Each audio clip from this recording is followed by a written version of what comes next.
Assalamualaikum warahmatullahi wabarakatuh. Saya Endah Trisnayani dari kelas 2 FA 1 dengan nomor NPM 191FF03043. Di sini saya akan mempresentasikan mengenai sediaan tablet biji pepaya atau karika papaya dengan tujuan untuk memenuhi tugas standarisasi bahan alam. Untuk pendahuluan, Indonesia mempunyai keanekaragaman alam. Sejak zaman nenek moyang kita lebih banyak menggunakan kekayaan alam ini sebagai bahan baku obat tradisional yang ramuannya sudah turun-menurun digunakan. Kekayaan alam yang dimiliki ini, khususnya tanaman obat tradisional, saat ini sudah sangat populer dan semakin disukai oleh masyarakat. Hal ini dikarenakan harganya yang murah dan juga mudah didapat, serta memiliki efek samping yang relatif sedikit.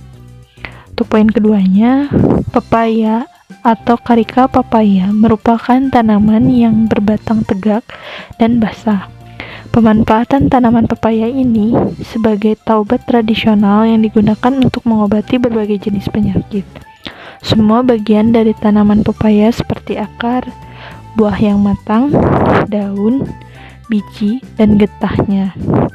Salah satu bagian tanaman pepaya yang digunakan di sini yaitu biji buah pepaya yang dapat efektif mengobati diare karena memiliki kandungan senyawa tanin, fenol, saponin, minyak atsiri, alkaloid, dan flavonoid. Untuk diare dapat disebabkan oleh beberapa faktor, antara lain karena kesehatan lingkungan yang belum memadai, keadaan gizi yang belum memuaskan, keadaan sosial ekonomi, dan perilaku masyarakat yang secara langsung atau tidak langsung mempengaruhi terjadinya diare. Pengertian tablet merupakan sediaan padat yang mengandung bahan obat dengan atau tanpa bahan pengisi. Dan untuk tablet ekstrak biji buah pepaya atau karika papaya merupakan salah satu bentuk sediaan alternatif yang digunakan dari segi bentuk mengkonsumsi obat tradisional, dengan mengingat bahwa bentuk sediaan tablet memiliki beberapa keunggulan, yaitu seperti praktis digunakan dan bertahan lama. Lalu ada metode penelitian di mana alat yang digunakan yaitu ada penanggas air, gelas beker, gelas ukur, batang pengaduk, sendok tanduk, kertas perkamen, timbangan, mixer, stemper dan lumpang atau mortir, open wadah granul. Dan untuk formulasinya ada ekstrak biji buah pepaya sebanyak 200 mg, NaCMC sebanyak 2%, pati jagung 10%, magnesium stearat 1%, talk 1%, laktosa 100%. Untuk prosedurnya yaitu yang pertama, pembuatan ekstrak. Sampel ditimbang sebanyak 200 gram, kemudian sampel dicuci dengan N-heksan untuk menghilangkan getahnya.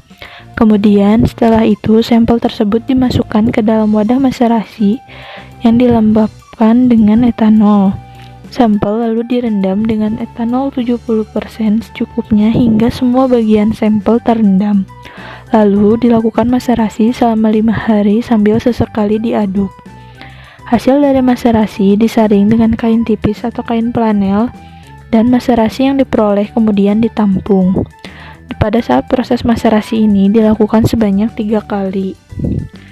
Hasil filtrat dari maserasi yang dihasilkan kemudian dipekatkan dengan menggunakan rotavapor, lalu dikentalkan dengan menggunakan water bath hingga diperoleh ekstrak kental. Kemudian ditimbang untuk mengetahui bobot ekstrak kental yang diperoleh. Untuk yang kedua yaitu pembuatan mucilago NaCMC.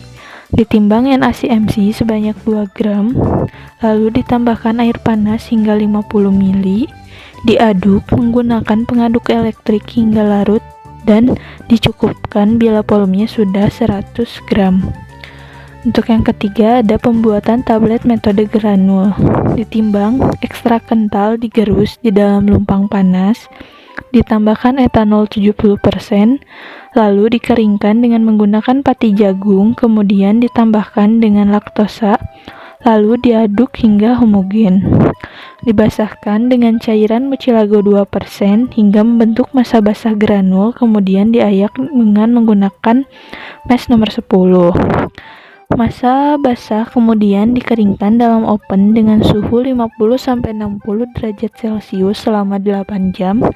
Setelah kering, granul kembali diayak dengan menggunakan pengayak mesh 12, lalu dicampurkan dengan pati jagung, magnesium stearat, talk, dan laktosa dan diaduk hingga homogen selama 5 menit.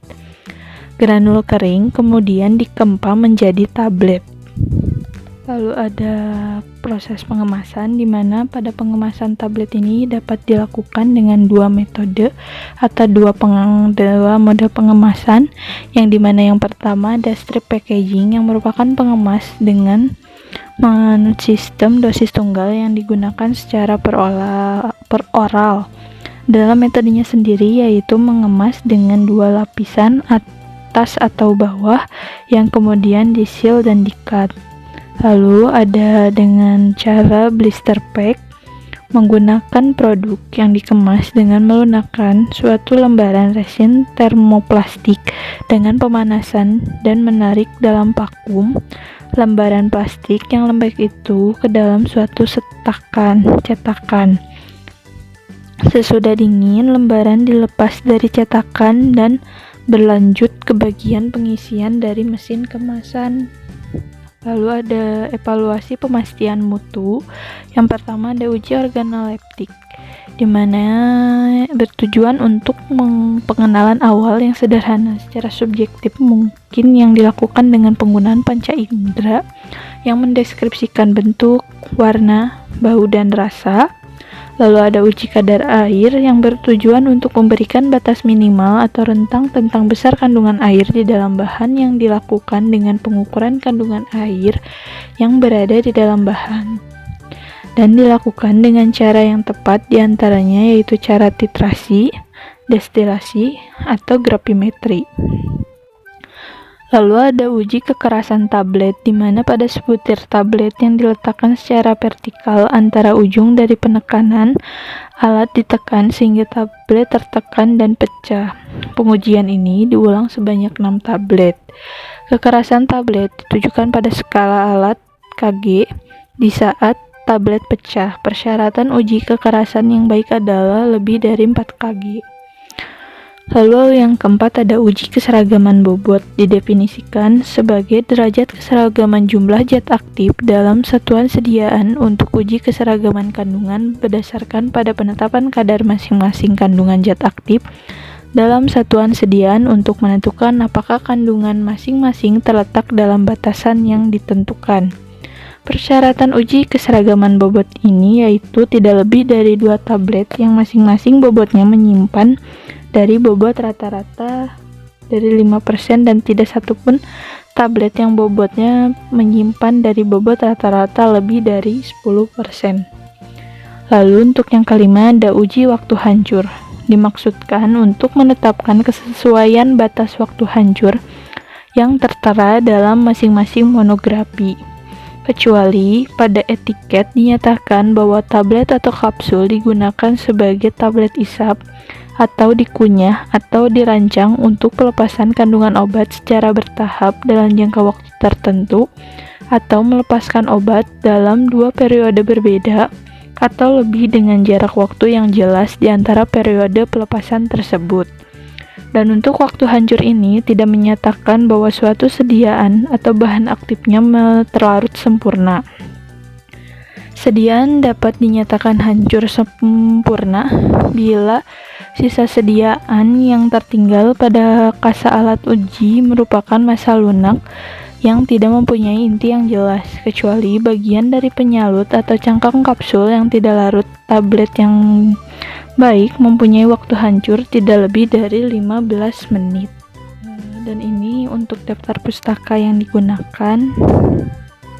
Sekian dan terima kasih. Mohon maaf bila masih banyak salah-salah kata dan mohon maaf bila masih banyak kekurangan. Kurang lebihnya mohon maaf. Wabillahi taufiq wal hidayah. Wassalamualaikum warahmatullahi wabarakatuh.